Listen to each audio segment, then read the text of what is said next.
ఇక్కడ తరగతిలో ఉండి ఆనందించాను. మరియు ఇప్పుడు హెబ్రీ మొదటి పుస్తకం పౌలు అని మనం కనుగొన్నాము, లేదా మనం నమ్ముచున్నాము.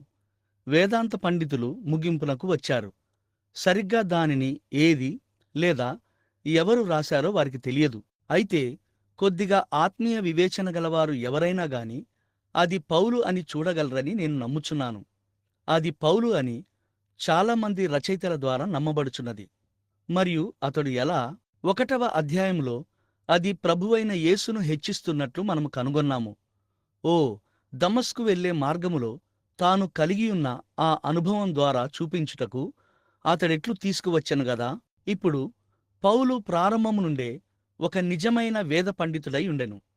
ఆనాటి అత్యుత్తమ బోధకులలో ఒకడైన గమలియేలు ఆధ్వర్యంలో పౌలు బోధించబడ్డాడు. మరియు అతడు తెలివైనవాడు మరియు మేధావి మరియు నిజంగా ఒక వివేకం గల బైబిలు పండితుడై ఉండెను. మరియు నేను దీనిని కనుగొన్నాను. అతడు తన జేబులో అధికారిక ఉత్తర్వులతో ఆ ధన్యకరమైన ప్రాచీన సువార్త మార్గములో ఉన్నవారందరినీ బంధించటానికి అతడు దమస్కు మార్గములో వెళ్ళుచున్నప్పుడు అతడు యథార్థంగానే ఉండెను.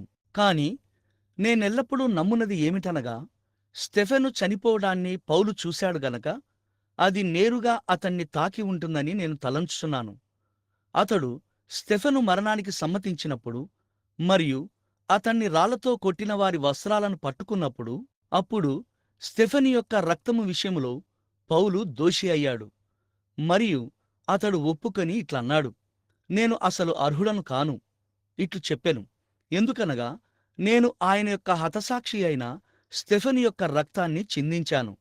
ఎందుకనగా అతడు దానికి సాక్ష్యమిచ్చాడు. మరియు మీరు దేనికైనా సాక్ష్యమిచ్చిన ఎడల మీరు సరిగ్గా దానిలో పాలిభాగస్థులైనంత దోషి అవుతారు. కావున మనం సాక్ష్యమిచ్చి, ఓ అవును, వారు ఈ ఫలానా మరియు ఫలానా విషయాన్ని చేసి ఉండాల్సింది కాదు అని చెప్పిన ఎడల నీవు చెప్పుచున్న దాని గూర్చి జాగ్రత్త వహించుము. ఎందుకనగా నీ తీర్పు తీర్చు విధానాన్ని బట్టి నీవు దోషివి అవుతావు. నీవు నిర్ణయించలేకపోతే ఏమీయూ చెప్పవద్దు, కేవలం దానిని వదిలేయండి.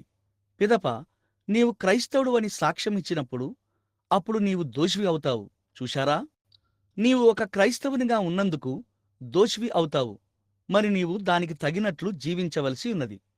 మరియు పరిశుద్ధ గ్రంథములో దేవుడు ఒక వాగ్దానం చేసినప్పుడు, నేను ఇక్కడ చక్రాల కుర్చీలో ఉన్న ఒక వ్యక్తిని చూస్తున్నాను. దేవుడు ఒక వాగ్దానము చేసినప్పుడు ఆయన దానిని నెరవేర్చు వరకు ఆ వాగ్దాన విషయమై ఆయన దోషి అవుతాడు. దేవుడు వాగ్దానం చేసినప్పుడు ఆయన దోషి అవుతాడు. మరియు లేఖనాలు కూడా అవి నెరవేరే వరకు దోషి అవుతాయి. చూశారా, దేవుడు పలికిన ఒక మాటగా అవి సరిగ్గా అక్కడే ఉన్నవి. మరియు అది నెరవేర్చబడవలసి ఉన్నది. లేనిచో దేవుడు దోషి అవుతాడు. చూశారా. మరియు కావున పౌలు ఒక బోధకుడయుండి మరియు ఆ రోజు దమస్కునకు తన దారిలో వెళ్ళుచుండగా దాదాపు అది మధ్యాహ్న సమయమని నేను ఊహిస్తున్నాను.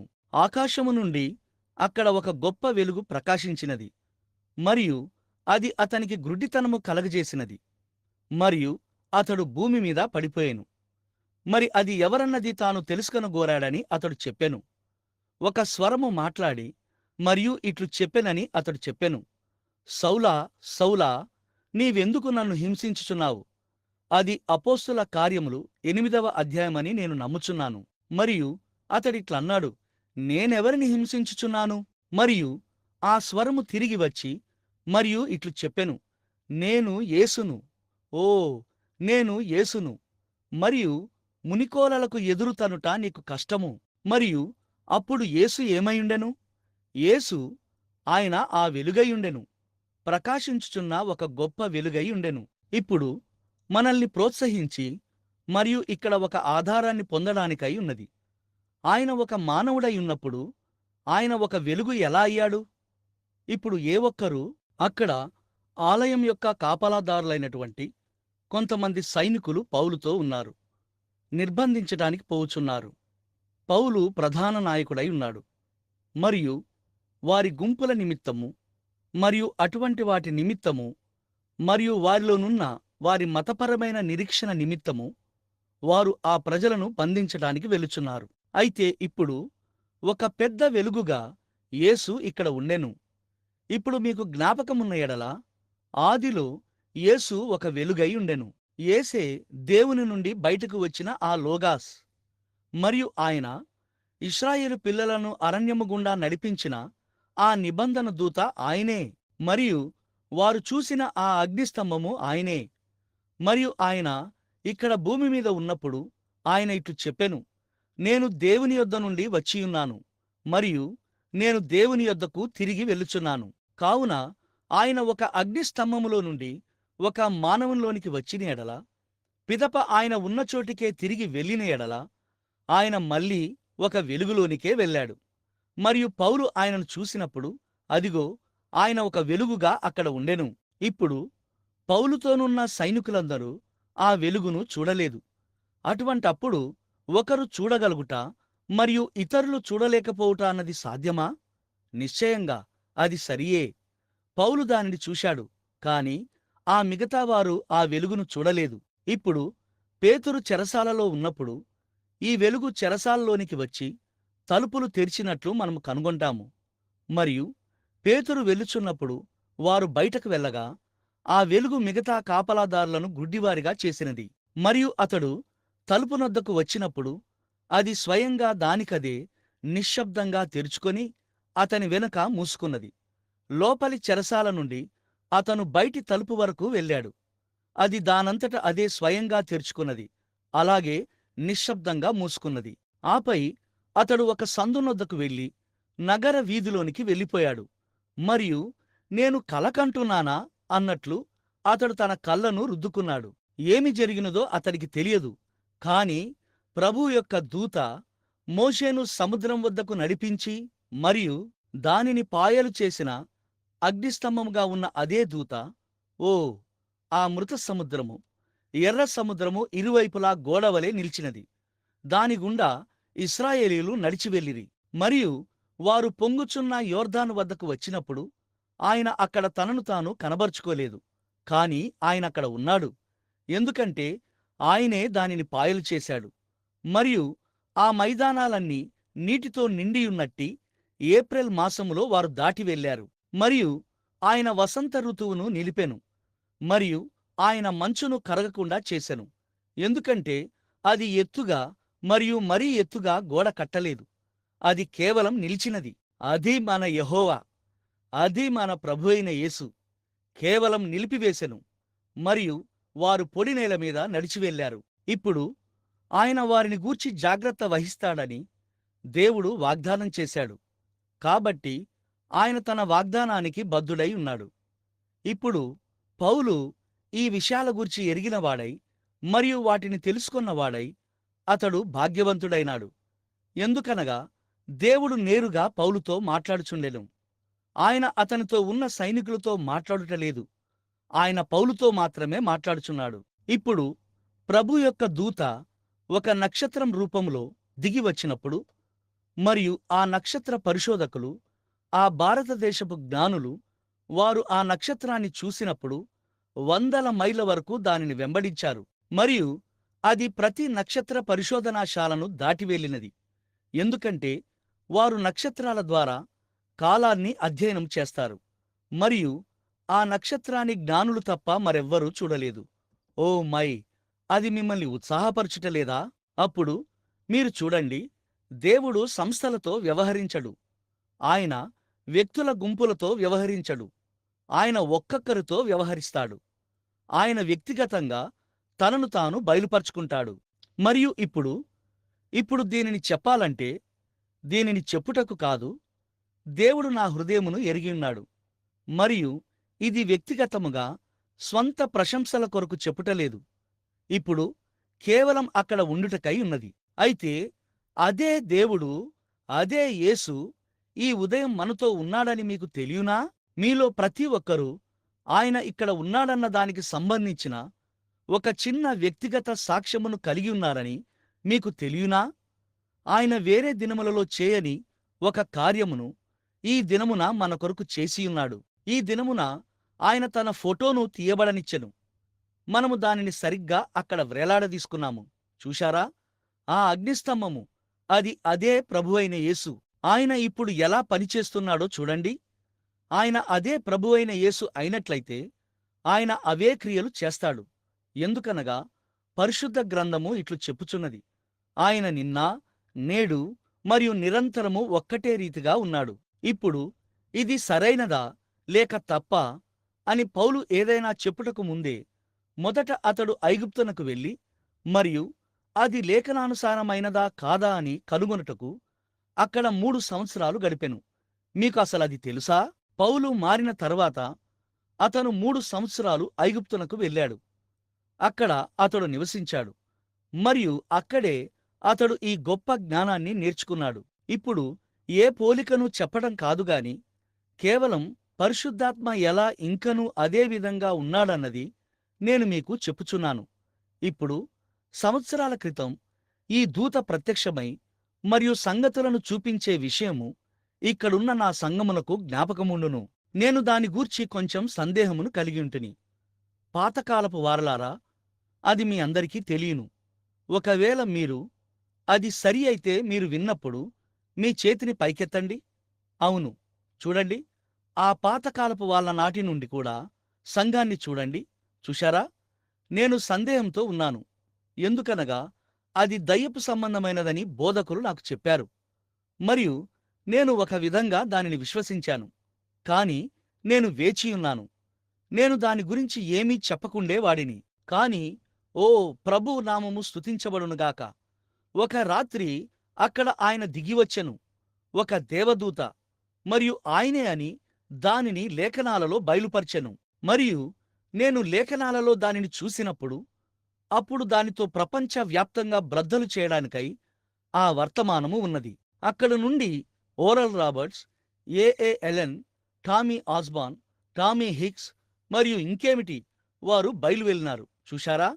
అది ప్రజలకు ఒక వర్తమానమై ఉన్నది. మరియు యేసు నిన్న, నేడు మరియు నిరంతరము ఒక్కటే రీతిగా ఉన్నాడు. లేఖనాల ప్రకారం ఆయన ఒక్కటే రీతిగా ఉన్నాడు. ఆయన ఒక్కటే విధంగా చేస్తాడు. ఆయన ఒక్కటే రీతిగా ఉన్నాడు మరియు ఆయన ఒక్కటే విధంగా పనిచేస్తాడు. ఆయన తనను తాను ఒక్కటే రీతిగా ప్రత్యక్షపరుచుకుంటాడు. మరియు ఈ ఉదయమున ఆయన ఇక్కడ ఒక్కటే రీతిగా ఉన్నాడు. ఇప్పుడు మనము ఆయనను చూడవచ్చు, మనము చూడకపోవచ్చు. ఏది ఏమైనప్పటికీ సరిగ్గా ఇప్పుడు ఆయన ఇక్కడ ఉన్నాడన్న ఒక సాక్ష్యాన్ని మనము కలిగి ఉన్నాము. ఇప్పుడు మనమిప్పుడు కనుగొన్నది ఏమిటనగా, పౌలు ఈ అనుభవంపై ఆధారపడి మరియు ఈ ఉత్తరాలను వ్రాస్తూ వాటిలో చాలా వరకు చెరసాల నుండి వ్రాశాడు. అతడు పాత నిబంధనను క్రొత్త నిబంధనతో సరిపోల్చాడు. ఇప్పుడు గుర్తుంచుకోండి, ఈ పరిశుద్ధ గ్రంథం యొక్క చివరి రచయిత ప్రేరేపణతో దేవుడు దిగివచ్చి మరియు అతనితో ఇట్లు చెప్పెను, ఎవడైనను దీనితో మరి ఏదైనను కలిపిన ఎడల లేదా ఎవడైనను దీని నుండి ఏదైనను తీసివేసిన ఎడల వాడు జీవగ్రంథములో తన భాగము నుండి బయటకు తీసివేయబడతాడు. కాబట్టి మనము దీనికి ఏదైనా ఒక్క విషయమునైనా కలుపుటకు ధైర్యం చేయరాదు. ఓ, అది ఉన్నట్లుగానే అది ఉండవలసినది.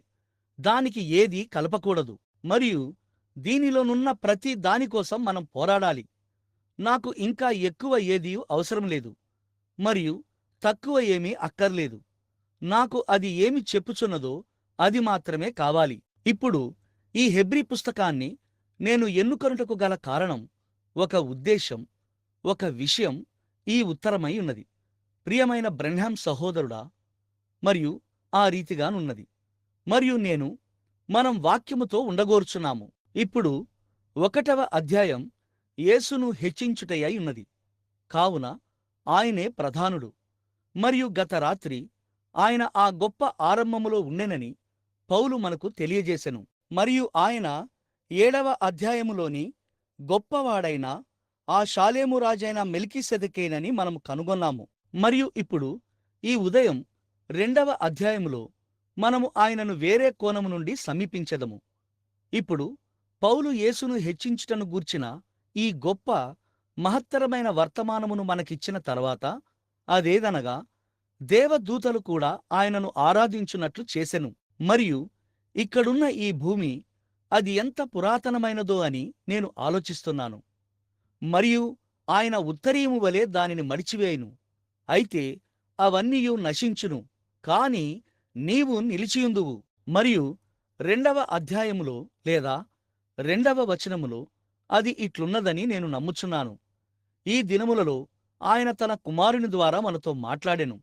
మరియు చూడండి, ఆయన పూర్వకాలమందు నానా సమయములలోను నానా విధములుగాను ప్రవక్తల ద్వారా మాట్లాడెను.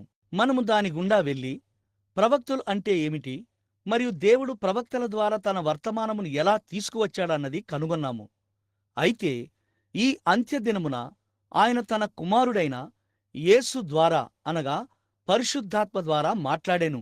అప్పుడైతే ఆయన ప్రవక్తల ద్వారా మాట్లాడినాడు. పిదప మనము వెనకకు వెళ్ళి ఆ ప్రవక్తలందరూ క్రీస్తు యొక్క ఆత్మను తమలో కలిగి ఉన్నారని కనుగొన్నాము. మనము యోసేపు వద్దకు వెళ్ళి మరియు అతను క్రీస్తుకు పరిపూర్ణమైన మాదిరిగా ఉన్నాడని కనుగొన్నాము.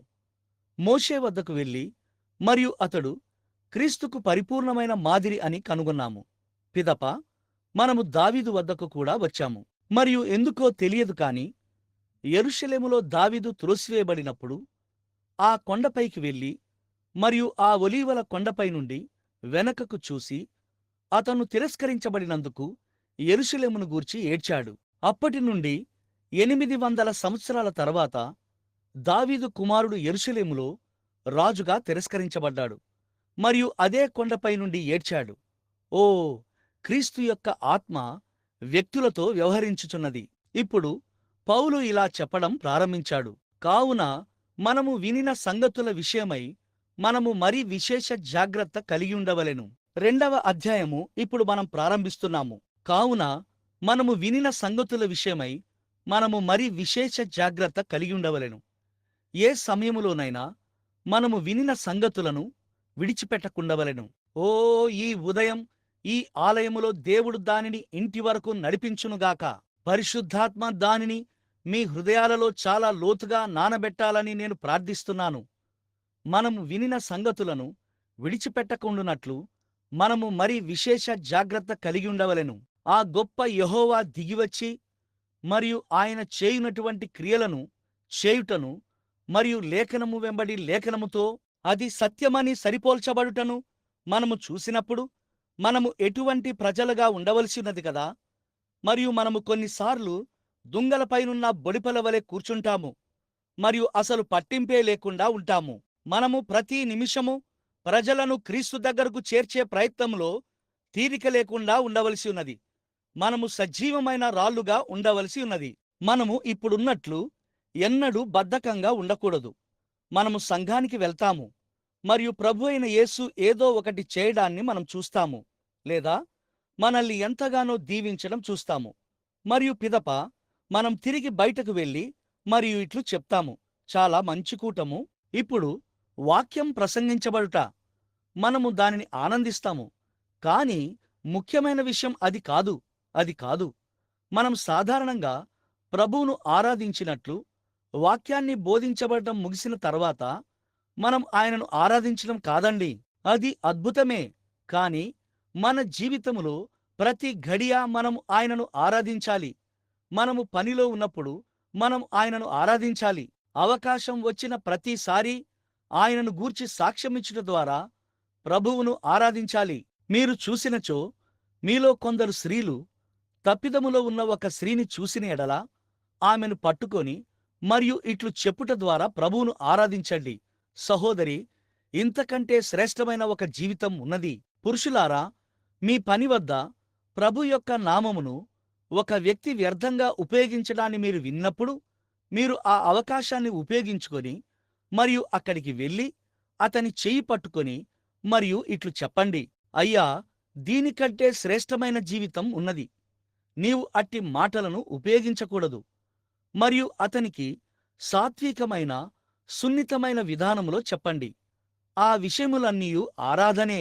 మరియు ఎవరైనా అనారోగ్యంతో ఉండుటను మనం చూసినప్పుడు ఇక చేసేదేమీ లేదని వైద్యుడు చెప్పినప్పుడు ప్రార్థనకు సమాధానమిచ్చే ఒక పరలోకపు దేవుడు ఉన్నాడు అని వారికి చెప్పుట ద్వారా మనము దేవుణ్ణి ఆరాధించవలసి ఉన్నది. మరియు అవి జరుగుతూ మరియు చేయబడుటను మనం చూస్తున్నట్టి ఆ కార్యములు జరుగుటను మనం చూసినప్పుడు మనము ఈ విషయాలను ఎన్నడూ జారిపోనివ్వకూడదు. మనము వాటిని మన వ్రేళ్ల సందుల నుండి వెళ్ళిపోనిస్తుంటాము. ఈరోజు గొప్ప పెంతుకోస్తు సంఘముతో ఉన్న విషయం అదే. అది వారి చేతులలో ఉండగా వారు ఆ పంట యొక్క పూతనే వారి వ్రేళ్ల నుండి జారిపోనిచ్చారు. అయితే వారు ఏమి చేశారో చూడండి. వారు ఆ మిగతా సంఘాల వలెనే చేశారు. వారు కోరాహు బాటలో పరిగెత్తి మరియు నశించారు, మరియు కయ్యూను మార్గములో వెళ్ళి మరియు కోరాహు చేసినట్లు తిరస్కారము చేసి నశించిరి. వారు సంస్థాగతమైపోయారు. మనమందరం ఒకటిగా ఉండగలిగే సహోదరత్వాన్ని కలిగి ఉండడానికి బదులు వారు తమను తాము సంస్థగా ఏర్పాటు చేసుకున్నారు. చిన్న సంస్థలను మరియు చిన్న ఇజములను తయారు చేసి అక్కడ నుండి మొలకెత్తి మరియు సహోదర భావాన్ని బ్రద్దలు చేశారు. మరియు మీరు చూడలేనిచో బ్యాప్టిస్టు మరియు ప్రెస్బిటేరియన్లు దానిని పట్టుకొనబోచున్నారు. ఎందుకనగా దేవుడు ఈ రాళ్ల వలన అబ్రహామునకు పిల్లలను పుట్టించగలడు. మరియు మనము ఐక్యమత్యముగా లేకపోవట ద్వారా దానిని మన చేతుల నుండి జారిపోనిచ్చాము. తెల్లవాడి చేతిలో భారతీయులు ఈ దేశాన్ని ఎలా పోగొట్టుకున్నారు? ఎందుకంటే వారిలో ఐక్యత లేకుండా విడదీయబడుట వల్లనే. వారు ఒక్క పెద్ద ముందంజను వేసి ఉంటే చాలును. అయితే వారు వారిలోనే ఒకరితోనొకరు పోట్లాడుచుండిరి. వారు అందరూ కలిసికట్టుగా ఉన్నచో వారు తమ రాజ్యాలను నిలబెట్టుకొని ఉందురు. మనము దానిని ఎలా పోగొట్టుకొనబోచున్నాము? ఎందుకంటే మనము విడదీయబడి ఉన్నాము. దేవునితో మనకున్న అనుభవాన్ని మనం ఎలా కోల్పోతామంటే మనము విడదీస్తాము. మనము ఒక దానిని స్థాపించి మరియు దీనిని మెథడిస్టు అని, మరియు దీనిని బ్యాప్టిస్టు అని, మరియు దీనిని అసెంబ్లీస్ అని, మరియు ఇది వన్నెస్ అని, మరియు ఇది మరొకటని, మరియు చర్చ్ ఆఫ్ గాడ్ అని, మరియు నాజరీన్ అని, పిలిగ్రిమ్ హోలీనెస్ అని పిలుస్తాము. మనము క్రీస్తు యొక్క శరీరాన్ని విడదీస్తాము. మనము ఎన్నడూ విడదీయబడకూడదు. మన ఆలోచనల్లో భేదమును కలిగి ఉండవచ్చును, కానీ మనము హృదయపూర్వకంగా సహోదరులుగా ఉందాము. మనము అట్లుండాలని దేవుడు కోరుచున్నాడు. ఆయన దేవుని సంఘమంతటి కొరకు మరణించాడు, మరియు మనము ఐక్యమత్యము లేకుండా ఉండగోరుటలేదు. ఇప్పుడు ఏ సమయములోనైనా మనము వాటిని విడిచిపెట్టకుండునట్లు మనము విశేష జాగ్రత్త కలిగి ఉండవలెను. ఎందుకనగా దేవదూతల ద్వారా పలకబడిన వాక్యము స్థిరపరచబడినందున. మీరు దీనిని విన్నారా? దేవదూతల ద్వారా పలకబడిన వాక్యము. ఇప్పుడు దూత అనగా ఒక వర్తమానికుడు. దూత అనే పదానికి అర్థం ఒక వర్తమానికుడు. మరియు ఇక్కడ మొదటి పుస్తకములో ఇప్పుడే చూశాను. దేవుడు పూర్వకాలమందు నానా సమయములలోను నానా విధములుగాను ప్రవక్తల ద్వారా పితరులతో మాట్లాడెను. వారు దేవుని వర్తమానికులు. మరియు వారు దేవుని వర్తమానికులైన ఎడల వారు దేవుని దూతలై ఉన్నారు. ఒక వర్తమానికుడు అనగా ఒక దూత, లేదా ఒక దూత అనగా ఒక వర్తమానికుడు. ఒక వర్తమానికుడు. ఈ ఉదయం మీరు ఒక వర్తమానికుడై ఉన్నారు. మీరు శుభవార్తలకైనా లేదా చెడు వార్తలకైనా ఒక వర్తమానికుడై ఉన్నారు. ఓ, మనము రాయబారులమని, మనము దూతలమని, పునరుత్థానము యొక్క వర్తమానికులమని తెలుసుకొనుటకు అందముగా ఉన్నది కదా. మరియు క్రీస్తు జీవించుచున్నాడంటకు మనము ఈ పాపపు ప్రపంచానికి దేవుని యొక్క వర్తమానికులమై ఉన్నాము. ఆయన మన హృదయాలలో జీవిస్తున్నాడు. ఆయన మన ఆత్మలలో జీవిస్తున్నాడు. మరియు ఆయన మనలను నీచమైన పాపపు జీవితము నుండి తీసుకువచ్చి మరియు మనలను హెచ్చిస్తాడు. మరియు మన అంతరాత్మలో ఒక హల్లెలూయాను ఇస్తాడు. మరియు మనలను నూతన జీవులనుగా చేస్తాడు. మనము వర్తమానికులము, నిబంధన దూతలమై ఉన్నాము. ఎంత అద్భుతము! మరియు ఇప్పుడు పాత నిబంధనలో దేవదూతల ద్వారా పలకబడిన వాక్యము స్థిరపరచబడినట్లయితే ఆ విధంగా అది సరిగ్గానే ఉండాలి. పాత నిబంధనలో ఒక ప్రవక్త యొక్క వాక్యము ప్రత్యక్షపరచబడే ముందు అది పరీక్షించబడి మరియు నిరూపించబడాలి. ఈనాడు మనలాగా వారు దాని విషయములో వదులుగా లేరు. ఊరకే బయటకు వెళ్ళి మరియు ఓ దేవునికి మహిమ, అది అంతే అని ఏదైనా ఒక ఉద్వేగాన్ని లేదా మరి దేనినైనా కలిగి ఉంటున్నారు. మీరు పొరపడుచున్నారు. బైబిలు చెప్పినది ఏమిటనగా, అంత్యదినములలో దయ్యము క్రైస్తవ్యాన్ని చాలా దగ్గరగా అనుకరిస్తుంది. సాధ్యమైతే ఏర్పరచబడిన వారిని సైతము మోసము చేస్తుంది. అది నిజం.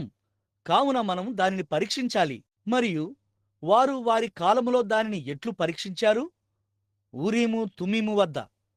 దానిలో ఆ రాళ్లను కలిగి ఉన్నట్టి అహరోను యొక్క ఎఫోదు, సూర్యకాంతం, కెంపు, వజ్రము, మాణిక్యము, నీలము, ఈ 12 గోత్రకర్తల జన్మను సూచించే ఆ రాళ్లన్నీయు అహరోను యొక్క ఏఫోదులో ఉండెను.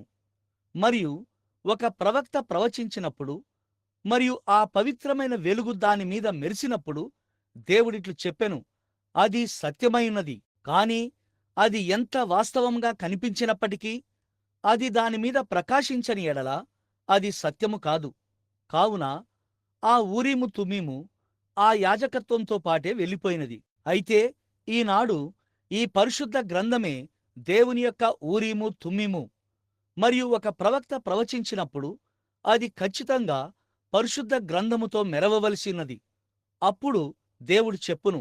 అప్పుడు ఆయన దిగివచ్చి మరియు దానిని రుజువు చేయును.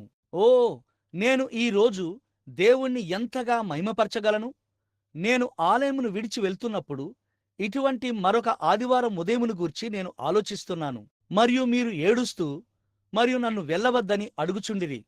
కాని నేను దావీదు మరియు గొలియాతుపై బోధించినప్పుడు, మరి అద్భుతాలు జరిగే రోజులు గతించిపోయినవని చెప్పే ఆ చల్లబారిన భిన్నమైన ప్రపంచాన్ని మీరు ఎలా ఎదుర్కొనబోతున్నారు? నేను చెప్పాను, ఒక పెద్ద దిగ్గజం ఉన్నాడు మరియు మనం అతన్ని చంపగలిగిన వెంటనే మిగిలిన వారు ధైర్యం తెచ్చుకుంటారు. మరియు ప్రభువు దానిని అనుగ్రహించాడు. మరియు పిదప ఒక ఓరల్ రాబర్ట్స్ మరియు ఒక జాగర్స్ మరియు మొదలగు వారు ఉన్నారు. ఖడ్గాన్ని లాగి మరియు మేము శత్రువులతో పోరాడి వారి నోళ్లు మూయించి దేశము నుండి వెళ్ళగొట్టాము. అద్భుతాలు జరగవని వారు చెప్పలేరు. ఎందుకనగా అవి ఇక్కడ ఉన్నాయి. నిశ్చయంగా దేవుని వాక్యము నిత్యమైనది. అది ఊరీము మీద మెరిసింది, వాక్యము మీద మెరిసింది. అదే ఆయన యొక్క ఊరీము తుమ్మీము.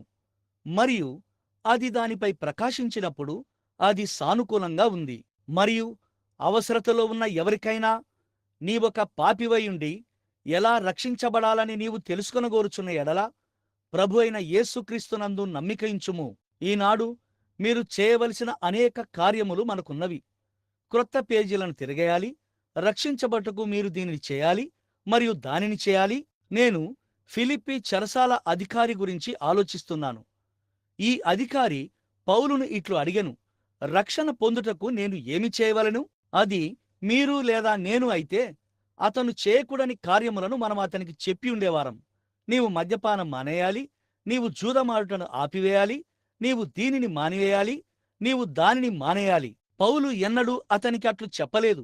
ఆయన కేవలం అతడు చేయవలసిన కార్యములనే అతనికి చెప్పెను.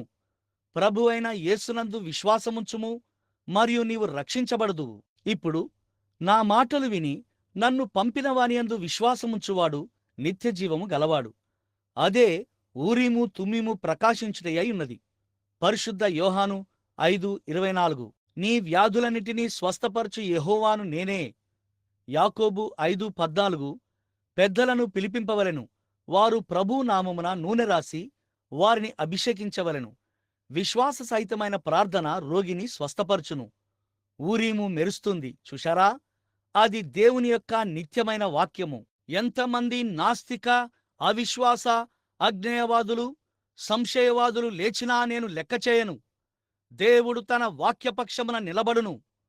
ఆయన దానిని చేస్తాడని ఆయన వాగ్దానం చేశాడు. మరియు ఏ సమయములోనైనా మనం వాటిని విడిచిపెట్టకుండునట్లు మనము విన్న ఈ విషయాల పట్ల మనము విశేష జాగ్రత్త కలిగియుండవలెను. ఏలైనగా దేవదూతలు, ప్రవక్తలు చెప్పిన మాట స్థిరపరచబడినచో అవి స్థిరపరచబడినా మనము దీని మీద ఒక వారం మాట్లాడవచ్చును. మోషే మాట్లాడినప్పుడు అది స్థిరపరచబడినదా? అది నిశ్చయముగా స్థిరపరచబడెను. ఏలియా ఆ పర్వతం మీద ఉన్నప్పుడు సంగతేమిటి? ప్రభు అతనితో ఇట్లు చెప్పెను, ఏలియా, అక్కడికి వెళ్ళుము, నేను నీతో అక్కడ ఉంటాను. కొంత సహవాసం కావలేను. దేవుడు తన ప్రజలతో సహవాసం చేయడానికి ఇష్టపడతాడు. కాని ఆయన మనతో సహవాసం చేయడానికి చాలినంత ఎక్కువ సమయము మనం నిలబడము.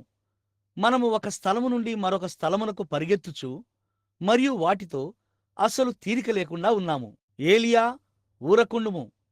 ఆయన 3 సంవత్సరాలు మరియు 6 నెలల సహవాసమును కోరుకున్నాడు.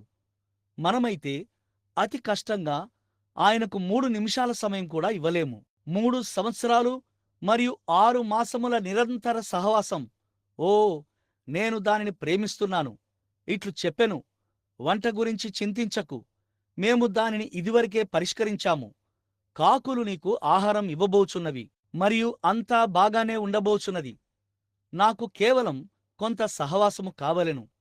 ఈ వృద్ధ ప్రవక్త ఏలియా అక్కడ ఆ పర్వతం మీద కూర్చుని ఉన్నాడు.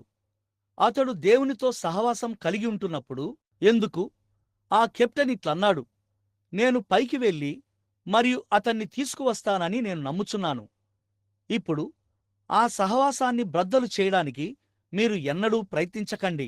అయితే ఆ నాయకుడు 50 మంది ఉన్న తన గొప్ప సైన్యముతో పైకి వచ్చాడు మరియు అతనిట్లన్నాడు, ఏలియా, నేను నిన్ను తీసుకువెళ్ళడానికి వచ్చాను. మరియు ఏలియా లేచి నిలబడ్డాడు. గమనించండి, ఇదిగో ప్రభు యొక్క ప్రవక్త ఇక్కడ ఉన్నాడు. అతడన్నాడు, నేను ప్రభు యొక్క సేవకుడినైన ఎడల ఆకాశము నుండి అగ్ని వచ్చి మిమ్మల్ని దహించునుగాక. మరియు అగ్ని క్రిందికి దిగి వచ్చినది. ఆ కెప్టెన్ ఇట్లన్నాడు, ఓ, మీకు తెలుసా? లేదా రాజు ఇట్లన్నాడు, అది బహుశా ఒక పిడుగు కావచ్చు, కేవలం అటుగా వెళ్ళుచున్న ఒక మెరుపు, మరియు అది వారిని తాకి ఉండవచ్చును. నేను మరో 50 మందిని పంపుతాను. ఏలియా లేచి నిలబడ్డాడు. అతడు దూతలలో ఒకడు. అతని మాట స్థిరమైనది. తప్పుగా చేయబడిన ప్రతి దానికి అతడు తిరిగి చెల్లింపజేయవలసి ఉండెను. అతను చెప్పాడు, నేను ప్రభు యొక్క సేవకుడనైతే అగ్ని వచ్చునుగాక. మరియు రెండవ 50 మంది కాలిపోయారు. అది సరే, ప్రతి దానికి ప్రతిఫలం. ఎందుకనగా దేవదూతల ద్వారా పలకబడిన వాక్యము స్థిరపరచబడినందున మరియు ప్రతి అతిక్రమమును అవిధేయతయు న్యాయమైన ప్రతిఫలము పొందియుండగా ఇప్పుడు ఇక్కడ గొప్ప విషయమున్నది. తదుపరి వచనము, మనము ఎలాగూ తప్పించుకొందుము. అతడు ప్రభు యొక్క దూత అయినందున ఏలియా యొక్క స్వరము నాశనాన్ని తీసుకొస్తే క్రీస్తు యొక్క స్వరము మాట్లాడుచుండగా మనము ఎలా తప్పించుకుంటాము? లేదా అది క్రీస్తు యొక్క స్వరం అయిన ఎడల మీకు ప్రార్థన చేయబడినప్పుడు మనము ఎలా విఫలమవ్వగలము? రోగుల కొరకు ప్రార్థించమని క్రీస్తు తన సంఘమును అభిషేకించిన ఎడల మరియు ఆయన వారికి ఏమి చేయమని చెప్పెనో సంఘము దానిని చేయుచున్న ఎడల మరి అప్పుడది ఎన్నడైనా ఎలా విఫలమవ్వగలదు? అది కుదరదు. మీరు విఫలమవ్వవచ్చు, కానీ అది విఫలమవ్వలేదు. మరియు మీరు దానిని గైకొన్నంత కాలము అది మిమ్మల్ని తీసుకొని వెళ్ళును. మీరు విఫలమైన ఎడల మీకు మీరుగానే మీరు విఫలమయ్యారు. మీరు వాక్యము నుండి దూరంగా వెళ్ళిపోయారు. అయితే మీరు వాక్యముతో ఉన్నంతకాలం అది విఫలమవ్వజాలదు. ప్రవక్తల వాక్యము ఫలానా మరియు ఫలానా విషయాన్ని చేసినప్పుడు క్రీస్తు యొక్క వాక్యము ఇంకెంతగా ఉంటుంది? ఇంత గొప్ప రక్షణను నిర్లక్ష్యము చేసినేడలా మనము ఎలాగూ తప్పించుకొందుము? అట్టి రక్షణ ప్రభు బోధించుటి చేత ఆరంభమై వారితో కూడా సాక్ష్యమిచ్చుచుండగా వినిన వారి చేత మనకు దృఢపరచబడెను. దాన్ని గూర్చి ఆలోచించండి. అది ప్రభు చేత పలకబడినది. మనము ఎన్నిసార్లు వెనక్కి వెళ్ళగలము? సరిగ్గా ఇక్కడే మనము 1 గంటపాటు ఎక్కడ ఆగగలం? యేసు వచ్చినప్పుడు ఆయన నిన్న, నేడు మరియు నిరంతరము ఒక్కటే రీతిగా ఉన్నాడు. ఇప్పుడు గుర్తుంచుకొనండి, మొదట స్వయంగా యేసు ద్వారానే పలకబడటం ప్రారంభించబడినది మరియు పిదప ఆయనను విన్నవారిచే ధృవీకరించబడినది. ఇప్పుడు ఆయన చెప్పేది వినండి. ఆయన భూమి మీదికి వచ్చినప్పుడు తాను ఒక స్వస్థపరచు వాడనని చెప్పుకొనలేదు. ఆయన ఇట్లు చెప్పెను, ఈ క్రియలు చేయునది నేను కాను, అది నాయందు నివసించు నా తండ్రి అయి ఉన్నాడు. ఆయనే ఈ క్రియలను చేయుచున్నాడు. తండ్రి ఏది చేయుటను కుమారుడు చూచునో అదే కాని తనంతట తాను ఏదియూ చేయనేరడు. పరిశుద్ధ యోహాను 5:19. ఫిలిప్పు ఆయన వద్దకు వచ్చినప్పుడు గమనించండి, నతానియేలు ఫిలిప్పు మారిన తర్వాత అతను వెళ్లి నతానియేలును తీసుకువచ్చెను. ఇట్లు చెప్పెను, వచ్చి మేము ఎవరిని కనుగొన్నామో చూడుము, యోసేపు కుమారుడైన నజరేడగు యేసును. మరియు అతను అన్నాడు, నజరేతు నుండి మంచిది ఏదైనా రాగలదా? ఇట్లు చెప్పెను, వచ్చి చూడుము, ఒప్పించబడవలసిన మార్గము అదే, దానిని నిరూపించండి. వచ్చి మరియు చూడుము. ఓ, అది నేను విన్న అత్యుత్తమమైన విషయమై ఉన్నది. వచ్చి మరియు మీ కొరకు మీరే కనుక్కోండి. ప్రక్కదోవలో నిలబడి మరియు విమర్శించకండి, కాని అన్ని విషయాలను నిరూపించి మరియు మేలైన దానిని గట్టిగా పట్టుకోండి. వచ్చి మరియు చూడుము. దారి పొడవునా మాట్లాడుకుంటూ వారు వెళ్ళారు. అతను ప్రభువైన యేసు యొక్క సన్నిధిలోనికి వచ్చినప్పుడు ఆయన ఇట్లా అన్నాడు, ఇదిగో ఇతడు ఏ కపటమును లేని ఇశ్రాయేలీయుడు. అది దాదాపు అతని చర్మమునంతా ఒలిచివేసినది. అతను చుట్టూ చూసి ఇట్లా అన్నాడు, సరే బోధకుడా, నీవు నన్ను అసలు ఎప్పుడు తెలుసుకున్నావు? నీవు నన్ను ఎప్పుడు చూడలేదు. నన్ను నీవు ఎలాగూ ఎరుగుదువు? ఫిలిప్పు అన్నాడు, అతడు పిలవడానికి ముందే ఇట్లు చెప్పెను, నిన్నటి దినమున ఫిలిప్పు నిన్ను పిలవకముందే నీవు ఆ అంజూరపు చెట్టు క్రింద ఉన్నప్పుడే నేను నిన్ను చూచితిని. ఆమేన్. అతను ఇట్లు చెప్పెను, నీవు దేవుని కుమారుడవు, నీవు ఇశ్రాయేలు రాజువు. ఒక స్త్రీ ఆయన సన్నిధిలోనికి నడుచుకుంటూ వచ్చినది. మరియు ఆయన ఇట్లన్నాడు, నీవు వెళ్ళి నీ భర్తను తీసుకురా. ఆమె ఇట్లు చెప్పినది, నాకు పెనిమిటి లేడు. ఆయన అన్నాడు, నీవు చెప్పినది సరియే, నీకు 5 ఉండిరి, మరియు ఇప్పుడు నీవు జీవిస్తున్నవాడు నీ పెనిమిటి కాడు. నీవు నిజమే చెప్పితివి. దానిని గురించి ఆలోచించండి. ఆమె ఇట్లా అన్నది, అయ్యా, నీవొక ప్రవక్తవని నేను గ్రహించుచున్నాను. అంటే మెస్సయ వచ్చినప్పుడు ఆయన మాకు సమస్తమును తెలియజేయునని మేము ఎరిగి ఉన్నాము. ఆయన చెప్పెను, నీతో మాట్లాడుచున్న నేనే ఆయనను. మరియు ఆమె పరిగెత్తుకొని పోయి మరియు ఆ ఊరిలోని మనుషులతో ఇట్లు చెప్పెను, వచ్చి నేను చేసినవనియు నాతో చెప్పిన మనిషిని చూడుడి.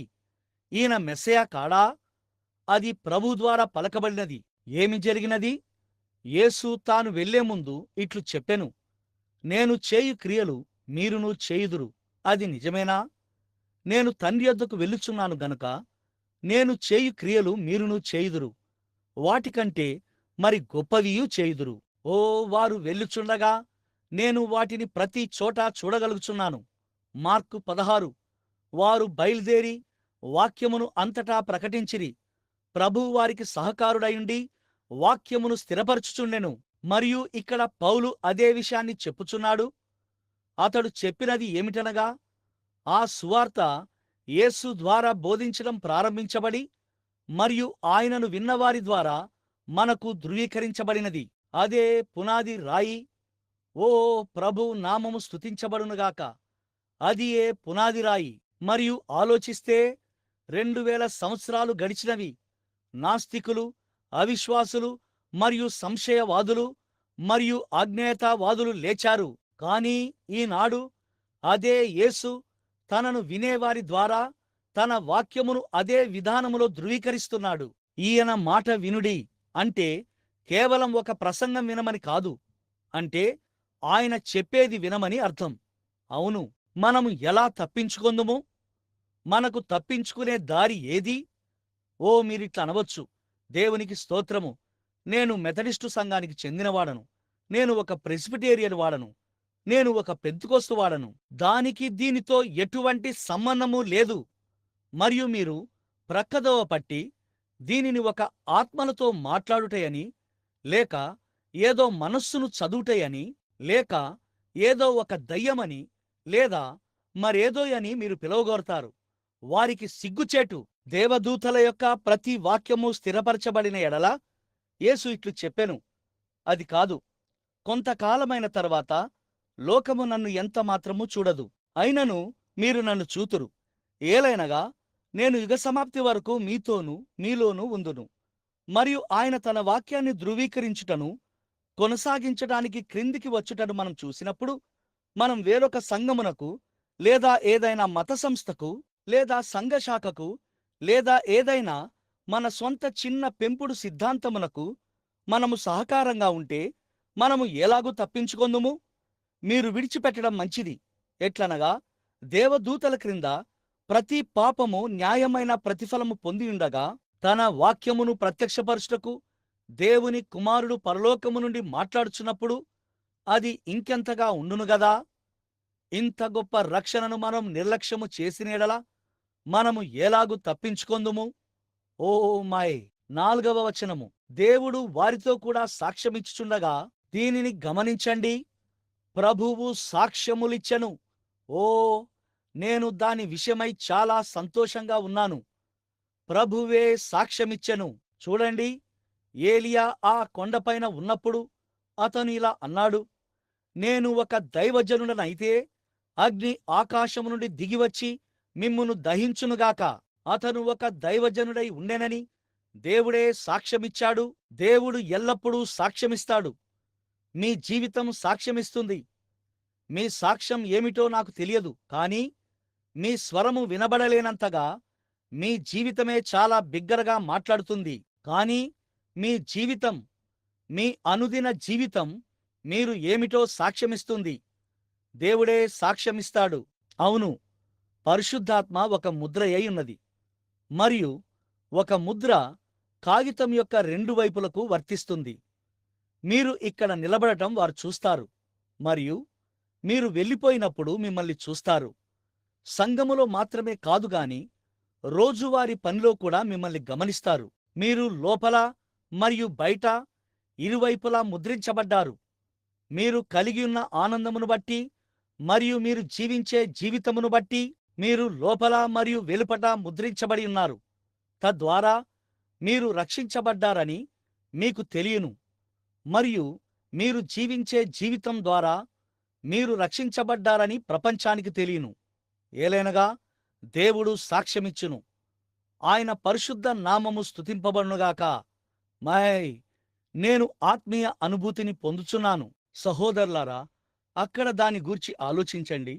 ఓ, నా గొర్రెలు నా స్వరము వినును, మరియు అవి వేరొకరిని వెంబడించవు. ఓ, మన పేర్లు ఎట్లు ఆయన అరచేతులపైన ఉన్నాయి గదా. రాత్రింబగళ్ళు అది ఆయన ముందున్నది. ఆయన వాక్యము, ఆయన వాగ్దానము ఎల్లప్పుడూ ఆయన ఎదుట ఉన్నది. ఆయన దానిని మర్చిపోలేడు, మరియు ఆయన మిమ్మల్ని ప్రేమిస్తున్నాడు. ఇప్పుడు తన సొంత వారిని గూర్చి ఆయన సాక్ష్యమిచ్చును. మీరు మీ నోరు తెరిచి ఒక్క మాట కూడా పలుకరు. మీకు ఏదో సంభవించినదని ఈ లోకానికి తెలుస్తుంది. సూచక క్రియల చేతను మరియు మహత్కార్యముల చేతను మరియు నానా విధములైన అద్భుతముల చేతను వివిధములైన పరిశుద్ధాత్మ వరములను అనుగ్రహించుట చేతను తన చిత్తానుసారముగా దృఢపరిచెను. ఇప్పుడు ముగించుటకు ముందుగా మనం కేవలం ఒక లేఖనాన్ని తీసుకుందాం. పెంతెకోస్తు దినమున వారు పరిశుద్ధాత్మను పొందినప్పుడు దాదాపు 4 రోజుల తర్వాత పేతురు శృంగారమనే ద్వారం గుండా వెళ్ళాడు. అతడు మరియు యోహాను వారు ఒక వ్యక్తితో, మా వైపు చూడుము అని చెప్పారు. మరియు ఇట్లు చెప్పాడు, వెండి మరియు బంగారములు నా యొద్ద లేవు, కాని నాకు కలిగినదే నీకు ఇచ్చెదను. నజరేయుడైన యేసుక్రీస్తు నామములో లేచి నడువుము. మరియు ఆ మనిషి పైకి చూసి మరియు దాని గురించి ఏమీ ప్రశ్నించలేదు. అతడు దిగ్గున లేచి నడుచుకుంటూ వెళ్ళెను. వారు అజ్ఞానులు మరియు విద్యలేని పామరులు. అయితే పరిశుద్ధ గ్రంథం ఇట్లు చెప్పెను, వారి విషయమై వీరు జాగ్రత్త పడవలెను. ఏలైనగా వారు యేసుతో కూడా ఉండి ఉన్నారని వీరు ఎరిగి ఉన్నారు. సహోదరుడా, నీవు యేసుతో ఉండియున్నావని ప్రపంచానికి తెలిసినప్పుడు, నీవు యేసుతో ఉన్నావని ప్రపంచం గ్రహించి మరియు చూడగలుగునట్లు, ఈ ప్రస్తుత ప్రపంచములో మరియు ఈ అంధకారములో అటువంటి ఒక సంకరము లేని జీవితాన్ని నీవు జీవించగలిగినప్పుడు, వీధిలోని ఒక కరుకైన నీచమైన వేశ్య కూడా గొర్రెపిల్ల రక్తములో కడగబడి ఒక స్త్రీగా మారినప్పుడు తాను జీవిస్తున్నాడని దేవుడు సాక్ష్యమిచ్చుచున్నాడు. ఒక త్రాగుబోతును తీసుకోండి. అతడు తన భార్య మీద ఉరకలు వేస్తాడు. అతడు తన పిల్లలతో చెడుగా వ్యవహరిస్తాడు, మరియు ఒక వేశ్య కొరకు ఖర్చు చేయడానికి భోజనపు బల్ల మీద నుండి ఆహారాన్ని తీసుకుంటాడు. అతడిని ఒక్కసారి యేసుతో ఉండనివ్వండి. అతడు ఆ సేన అను దయ్యములు పట్టినవాడు స్వస్థచిత్తుడై మరియు బట్టలు ధరించుకొన్నలాగున తన బిడ్డల వద్దకు మరియు తన భార్య వద్దకు మరియు తన ప్రియమైన వారి వద్దకు తిరిగి వచ్చుటను మీరు చూస్తారు. ఖచ్చితంగా కొంతకాలం క్రితం సుమారు 40 సంవత్సరాల క్రితం ప్రపంచంలోని మతాలన్నీ కలిసినప్పుడు మరియు వేరువేరు వ్యక్తులు లేచి మాట్లాడారు. మరియు మహమ్మదీయుడు మహమ్మదీయ మతం కొరకు మాట్లాడాడు. జైనులు జైనుల కొరకు మాట్లాడారు. బౌద్ధుడు బుద్ధుని కొరకు మాట్లాడాడు. మరియు ఒక చిన్న వైద్యుడు, అతని ఇంటి పేరు ఏమిటో ఈ సమయంలో నేను మర్చిపోయాను. అతని పేరు నాకు తెలుసు, కానీ నేను దానిని మర్చిపోయాను. అతడు క్రైస్తవ్యానికి ప్రతినిధిగా మాట్లాడాడు. మరియు అతడు అమెరికాలోని ఓక్లహోమాకు చెందిన లేడీ మ్యాక్కబీ యొక్క కథను చెప్పాడు. ఆమె ఎంతో కురూపి మరియు చాలా దిగజారిన వ్యక్తి. ఎంతగా అంటే వారు ఆమెను చంపడానికి వెళ్ళినప్పుడు వారు ఆమెపై చేతులు కూడా పెట్టలేదు. ఆమె అంత అసభ్యంగా మరియు నీచంగా ఉంది. ఆమె 4 గుర్రముల జట్కా బండిని నడుపుతూ వీధి గుండా వెళ్ళినప్పుడు సిగరెట్టు త్రాగుచూ జట్కా బండి నడుపుతూ మరియు ఆ ఓక్లహోమాలోని చట్టాలను, రికార్డులను ఉల్లంఘించిన ఒక అభియోగంపై వారు ఆమెను అరెస్టు చేశారు. మరియు ఆమె ఎంత నీచంగా మరియు మురికిగా ఉండెనంటే ఆమె ఉన్న చోటుకి సమాజము అస్సలు వెళ్ళేవారు కారు. ఎంతగా అంటే మరణదండన అమలు చేయువారు ఆమెను చంపబోవునప్పుడు వారు ఆమెను ఉరితీయలేదు. వారు ఆమెను చంపడానికి కేవలం ఆమెపై తారుపోసి మరియు ఈకలను వేశారు. మరియు ఈ చిన్న బోధకుడు ఆమె కథను చెప్పినప్పుడు ఏ విధంగా చెప్పాడంటే, ఆ ప్రజలు తమ కుర్చీలలో కూర్చుని తరువాత ఏమి జరగబోవునో అని ఆతృతతో వినుచుండిరి. అతడు ఈ విషయానికి వచ్చినప్పుడు చాలా నీచంగా, మురికిగా, దిగజారి ఉన్నది. ఎట్లనగా చట్టం కూడా ఆమెతో వ్యవహరించగోరలేదు. ఆమె అంతగా దిగజారిపోయింది. అతడు ఆ కథను చెప్పిన విధానాన్ని బట్టి చూస్తే పాతాళములోనున్న దయ్యం కూడా అటువంటి ఒక వ్యక్తిని తృణీకరిస్తుంది. పిదప అతడిట్లు చెప్పెను, ప్రపంచములోని మత పెద్దలారా, లేడీ మ్యాక్కబీ చేతులను శుభ్రం చేసే దేనినైనా మీ మతం కలిగి ఉన్నదా? అందరూ నిశ్శబ్దంగా ఉండిపోయారు. అప్పుడు అతడు తన చేతులతో చప్పట్లు కొట్టి మరియు గాలిలో పైకి గెంతాడు. అతడు చెప్పాడు, దేవునికే మహిమ. యేసు క్రీస్తు రక్తము ఆమె చేతులను మాత్రమే శుభ్రపరచడం కాదుగాని అది ఆమె హృదయాన్ని కూడా శుభ్రపరుస్తుంది మరియు ఆమెను ఆయన వధువుగా చేస్తుంది. మీకు చెప్పెదను, ఎంత అద్భుతమైన కృప, ఎంతో మధురమైన స్వరము నా వంటి ఒక నీచుని రక్షించెను. నేను ఒకనాడు తప్పిపోయాను, కాని నేడు కనుగొనబడ్డాను. నేను అంధుడనై ఉంటిని, కాని ఇప్పుడు నేను చూచుచున్నాను. నా హృదయమునకు భయమును నేర్పినది కృపయే. నా భయములన్నిటినీ పారద్రోలినది కృపయే. నేను మొదటిగా నమ్మిన ఆ ఘడియలో ఆ కృప ఎంత ప్రశస్తముగా ప్రత్యక్షమైనదో. నిశ్చయంగా అటువంటి దానిని మనం నిర్లక్ష్యం చేసిన ఎడల మనం ఎలాగు తప్పించుకొందుము? మీరు తినటం నిర్లక్ష్యం చేస్తే మీరు చనిపోతారు. మీరు ఒక మలుపు త్రిప్పేటప్పుడు నిర్లక్ష్యం చేస్తే మీరు దేనికో గుద్దుకుంటారు. మీరు ఆవును పాలు పితకడంలో నిర్లక్ష్యం చేస్తే అది ఎండిపోతుంది. మీరు మీ దంతాలను నిర్లక్ష్యం చేస్తే మీరు వాటన్నిటినీ పీకివేయవలసి ఉంటుంది. నిశ్చయంగా మీ నిర్లక్ష్యానికి మీరు వెల చెల్లిస్తారు. ఓ బ్రెన్హామ్ గుడారమా మరియు సందర్శకులారా, ఇప్పుడు మీకు ఒక విషయాన్ని చెప్పనివ్వండి. మీరు దేవుని మహిమను గూర్చి సాక్ష్యమివ్వడాన్ని నిర్లక్ష్యం చేస్తే, దేవునికి స్తుతి మరియు మహిమను ఇవ్వడంలో మీరు నిర్లక్ష్యం చేస్తే, ఒకానొక ఈ దినాల్లో మీరు చల్లబడి నామకార్థంగా మరియు దిగజారిన వారిగా మిమ్మల్ని మీరు కనుగొంటారు. మీరు దేవుణ్ణి స్తుతించండి. ఇంత గొప్ప రక్షణను మనము నిర్లక్ష్యం చేసిన ఎడల మనము ఎలాగూ తప్పించుకొందుము? ఆలస్యం అవుతుంది. ఆ వెనుక లోపలికి వచ్చిన సహోదరుడు తామ్ని నేను ఇప్పుడే గమనించాను. ప్రభు చిత్తమైన ఎడల మనము ముగించి మరియు ఈ రాత్రి దీనిని కొనసాగిద్దాము. ఒక క్షణము మనము ప్రార్థించెదము. మా పరలోకపు తండ్రి, ఆశీర్వాదములు, స్తుతులు, మహిమయు, ఘనతయు మరియు జ్ఞానమును మరియు శక్తియు మరియు బలమును ఎన్నటికీ నీకే చెల్లునుగాక. ఓ సింహాసనాసీనుడైన ఆ గొర్రెపిల్లకు అధికారమును మరియు రాజ్యములు మరియు సమస్తమును ఆయన చేతికి ఇవ్వబడెను.